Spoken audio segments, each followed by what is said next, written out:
अब देखोगे वित्तीय शक्ति, फिनेंशियल पावर्स,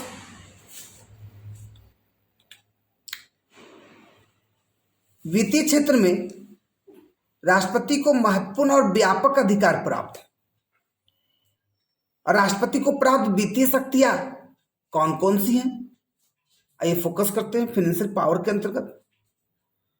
तो सबसे पहला, राष्ट्रपति के पूर्व अनुमति के बिना कोई भी धन विधेयक, मनी बिल लोकसभा में प्रस्तुत नहीं किया जा सकता। इसीलिए मैंने उस समय कहा था कि कोई भी बिल पुनर्विचार के लिए वापस कर सकते हैं, लेकिन मनी बिल नहीं, क्योंकि लोकसभा में ही जो प्रस्तुत किया जाता है तो राष्ट्रपति की अनुमति से ही। और लोकसभा के बाद कहा जाएगा राज्यसभा। राज्यसभा के पास कितना दिन रहेगा? 2 दिन, 2 महीना, 4 महीना, 6 महीना, कितना दिन रहेगा? 14 दिन। तो 14 दिन आप बोल सकते हो कि राज्यसभा रोके रख सकती है, लेकिन वो बोलना भी सही नहीं होगा। क्यों? क्योंकि बाकी बिल को रोकने का अधिकार है, लेकिन मनी बिल को रोकने का अधिकार नहीं है। तो एक समय सीमा दे दिया कि 14 दिन तक अगर आप पास करते हैं तो ठीक है, और नहीं तो खुद पास हो जाएगा। ठीक है? हाँ हाँ हाँ हाँ जी, मनी बिल एकदम। अरे राष्ट्रपति अनुमति दे दिया है जी। हाँ हाँ तो जी, तो अब आप संसद के सदन है, राज्यसभा भी तो सदन है ना जी। अब सदन है तो कम से कम अधिकार है आपका भी बनता है कि मनी बिल पर फोकस कर ले। लेकिन अगर आप उसको रोके रखिएगा तो फिर 14 दिन में जो करना, 14 दिन का प्रोसेस बस। राष्ट्रपति प्रत्येक वर्ष वित्त मंत्री द्वारा वार्षिक वित्तीय विवरण, बोले तो बजट, वार्षिक वित्तीय विवरण बोले तो बजट, एनुअल फाइनेंशियल स्टेटमेंट कहाँ प्रस्तुत करता है? संसद में। तो बताओ जल्दी से, बजट किसके द्वारा पेश किया जाता है? वित्त मंत्री। कहाँ पेश किया जाता है? तो संसद में। और आप देखोगे अभी शायद कुछ बजट को लेकर इस बार कुछ था इशू ना, कि शायद वित्त मंत्री ने पेश किए थे, कोई और किए थे ना, ऐसा कुछ सुने थे कि? अच्छा, वहाँ ये था कि महिला, पहली बार महिला, हाँ जी, पहली बार कोई महिला बजट पेश की है, महिला वित्त मंत्री बजट पेश की जी। ये मुद्दा था। राष्ट्रपति बजट के अतिरिक्त व्यय के लिए, एक्सपेंसेस के लिए पूरक तथा अनुदान मांगों को पेश करवाता है। और राष्ट्रपति बजट के अतिरिक्त व्यय के लिए पूरक तथा अनुदान कर सकता है, जिसकी पुष्टि करवाता है। भारत की आकस्मिक निधि, एक वो आपने देखा था ना, संचित निधि, कंसोलिडेट फंड, जिससे राष्ट्रपति को वेतन भत्ते सब दिए जा रहे हैं। यहां आकस्मिक निधि आया।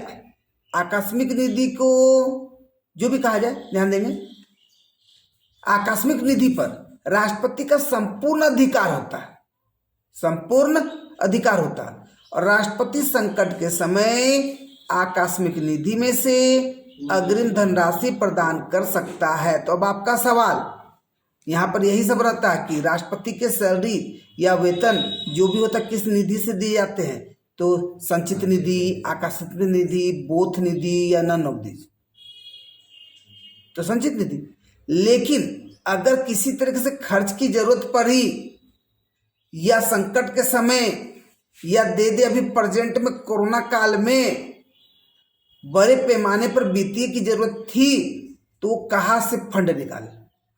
तो बताइए, होगा ना जी आकस्मिक निधि, जिसकी पुष्टि किसके द्वारा की जाएगी? संसद द्वारा। आप पहले काम कर लीजिए, बाद में पुष्टि कर ली जाएगी। क्योंकि आकस्मिक, अभी कोरोना काल में देखोगे कितना मीटिंग, कितना सेशन चला, बताइए। बहुत सारा तो नहीं चला, बहुत सारा तो रद्द हुआ। उस सिचुएशन में क्या राष्ट्र हित पर वर्क नहीं किया गया? क्या राष्ट्र पर व्यय नहीं किए गए? तो किस निधि से? आकस्मिक निधि। फिर जब संसद पे सेशन चलेगा, मीटिंग चलेगा, तो मुद्दा किया जाएगा, चर्चा किया जाएगा। तो वही यहाँ स्टेटमेंट है, संसद द्वारा, बाद में की जाती हैं। राष्ट्रपति समय समय पर केंद्र और राज्यों के मध्य वितरित होने वाले टैक्स से होने वाले आय का निर्धारण के लिए वित्त आयोग की नियुक्ति करता है। तो क्वेश्चन भी होता है, फाइनेंशियल कमीशन की नियुक्ति किसके द्वारा? राष्ट्रपति के द्वारा। फाइनेंशियल कमीशन का काम क्या है? तो केंद्र और राज्य के द्वारा जो भी टैक्स हो उसका निर्धारण कर नहीं। अब जैसे आप देखोगे वित्त आयोग का उल्लेख किस आर्टिकल में है जी, बता सकते हैं?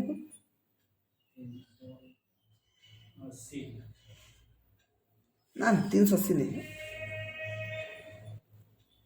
260 आर्टिकल 260 आर्टिकल 260 300 में तो नहीं है, 200 समथिंग में, मतलब 260। वित्त आयोग की अनुशंसाओं पर आवश्यकता अनुसार कार्यवाही करता है और राष्ट्रपति को आयकर में से राज्यों के अंश तथा जूट निर्यात शुल्क के बदले पूर्वी राज्यों को दी जाने वाली सहायता अनुदान निर्धारित करने का भी अधिकार है। राष्ट्रपति राज्यों के विधानमंडल द्वारा पारित उन विधेयकों को स्वीकृति देता है जिनका संबंध जल अथवा विद्युत शक्ति पर टैक्स लगाने से है या राज्य द्वारा प्राप्त हुई संपत्ति से है। राष्ट्रपति की स्वीकृति के बिना वे कानून नहीं बन सकते हैं। और आर्टिकल 280, हाँ जी 280 जी, 380 नहीं, 260 नहीं, 280, ठीक है। तो 280 के अनुसार राष्ट्रपति को वित्त आयोग को गठित करने का अधिकार है। याद रखेंगे, इसको सुधार लेंगे। कितना वित्त आयोग का जी? 280। 260 में भी क्या है जी? 260 में कुछ अल्पसंख्यक का कुछ है क्या? हाँ, तो इसका मतलब आर्टिकल 280 के अनुसार राष्ट्रपति को एक वित्त आयोग गठित करने का अधिकार प्राप्त है जो राष्ट्रपति को आर्थिक मामलों या क्षेत्रों के संबंध में संघ की अधिकार। अच्छा, चलिए। तो आर्थिक स्थिति के संदर्भ में सलाह देने का कार्य करता है। तो नेक्स्ट आप देखोगे विधायी शक्ति। बोले तो the power, the legislative power by president, नहीं तो